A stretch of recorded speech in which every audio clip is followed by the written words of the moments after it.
It's healthy to keep things to yourself. And I think that it also demonstrates a level of trust within oneself to be able to withhold things from the world. Hola, j'espère que vous allez tous bien. My name is Kira Mai, and welcome back to my digital safe space where we talk all things self-love, faith, improvement. Today I'm here to talk about oversharing and talking about the many ways I've been able to tackle it because it's no longer plaguing my life. Unfortunately, for a long time, it really did. It really did cause me to feel like I almost wanted to avoid conversation because I felt like I overly divulged, I overshared, and I felt the guilt and the shame that came with that.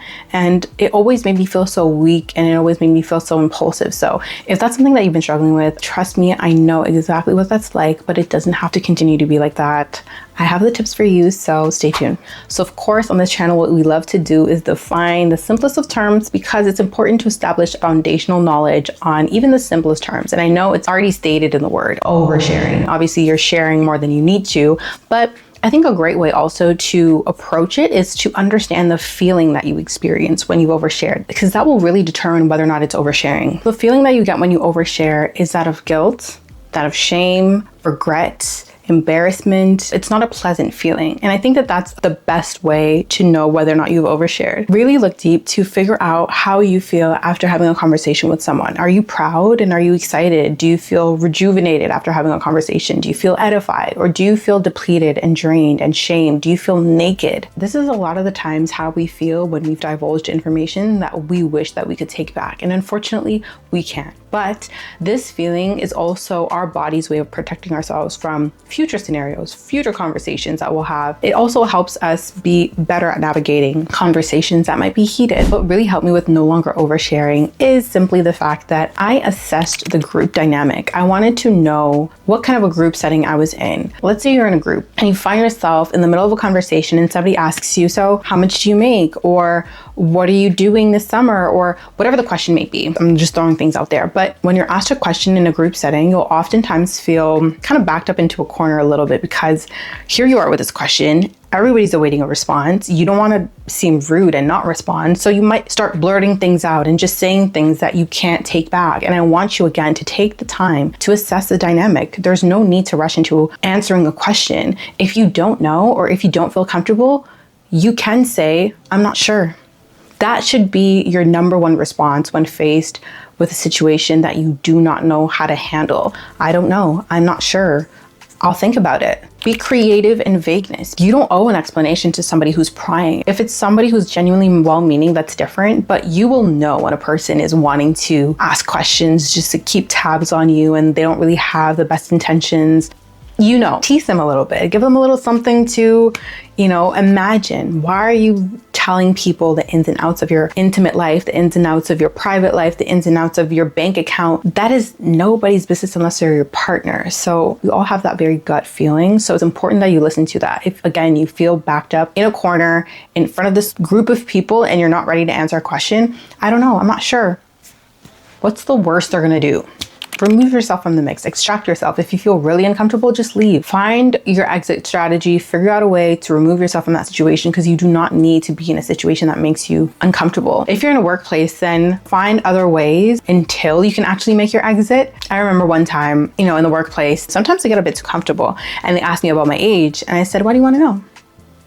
What do you want to know? And I'm not one at all to divulge my age, to share information about my age in the workplace, because although you're not meant to, although it's not a good thing, people will look at you differently depending on your age. So that was simply not something that I was willing to share. And so I said, why do you want to know?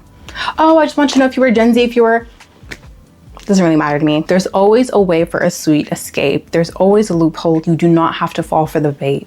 Another thing that has really, really helped me with no longer oversharing is the 3-in-1 method. So for every single thing that I share, I ask 3 questions, and they often lead to follow-up questions because it shows a level of intrigue, 1. 2, people also love to talk about themselves. They love to demonstrate and display their intelligence and their wit and this, that, and the third. So oftentimes people end up talking more than you end up talking. So there's not really going to be room for you to overshare if you're hearing somebody else overshare for themselves. So the best way to circumvent and to navigate oversharing is simply by being inquisitive and asking questions, being a better observer than a speaker, because it can also be very obnoxious for one to not know when to be quiet, to not know when to take heed to their social cues. Let people talk. By oversharing, do you leave room for other people to also interject, to also have conversation with you? Or do you simply just blurt out a bunch of nonsense and then you feel bad afterwards? That's something that you need to take into consideration and really think about. I love asking questions because I get a wealth of knowledge, and I'm always one to be learning, and I'm always one to be admiring people for their intelligence. I love hearing people speak. And so I try not to say too much because it's usually the insecure ones who are rah. And it's not something that I want to do anymore. By showing your full hand, you're showing yourself weak and you're showing yourself vulnerable. There's a lot of power in vulnerability, don't get me wrong, but in this instance, you'd be vulnerable because the things that you share could be used against you. And so it's not something that you want to do because you can help it. You don't have to overshare. It's all about self-control, and it's all about self-respect as well. I know who I am, so I don't feel the need to have to prove myself to people when I'm having a conversation with someone. If I'm in a conversation with someone and I say something, I'm always very mindful of the effect and the repercussions that it can have on my life later on down the line. Also, having a therapist is incredible because she knows ins and outs of my life, but nobody else does because they don't need to. Unless they're your accountant or your spouse, they should not be knowing the ins and outs of your account. And even your spouse, like, some people might not want to share it.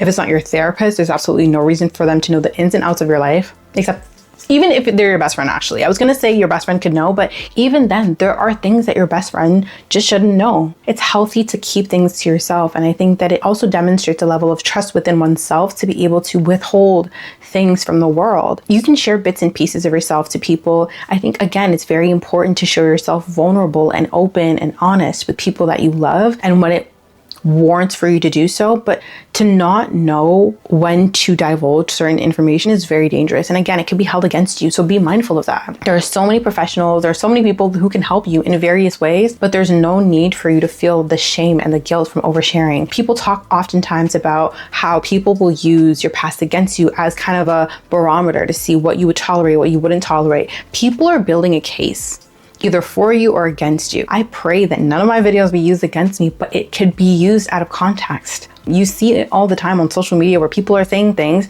it gets chopped and screwed and blown out of proportion because that's not what they meant. So words are incredibly powerful. Not only that, but also the interpretation of words. How people receive your words is also incredibly powerful. So when you're oversharing, you are relinquishing all of your power. You are leaking your energy. And that is something that you have to nip in the bud as soon as possible. You can get away with it when you're younger, when you're in your early 20s, but once you hit proper adult age, I would say mid-20s and up, you have no excuse because you know exactly what you're doing. You know that words are powerful, so there's no need for you to allow for words to be used as a weapon against you when they should be used to build. I always say this, but you really need to work on yourself and have faith. I pray. So whenever I'm in a setting where I'm in front of a group of people, I always pray and I say these words. I say, may my words be full of grace, seasoned with salt, so that I may know to speak to everyone. I always pray for discernment. I always pray for responsibility and care in the words that I say. The things that I say, I want them to build me up. I also want it to build other people up. I don't ever want to be in a situation where I'm sharing information about myself or other people that I've been entrusted with and feel that sense of betrayal.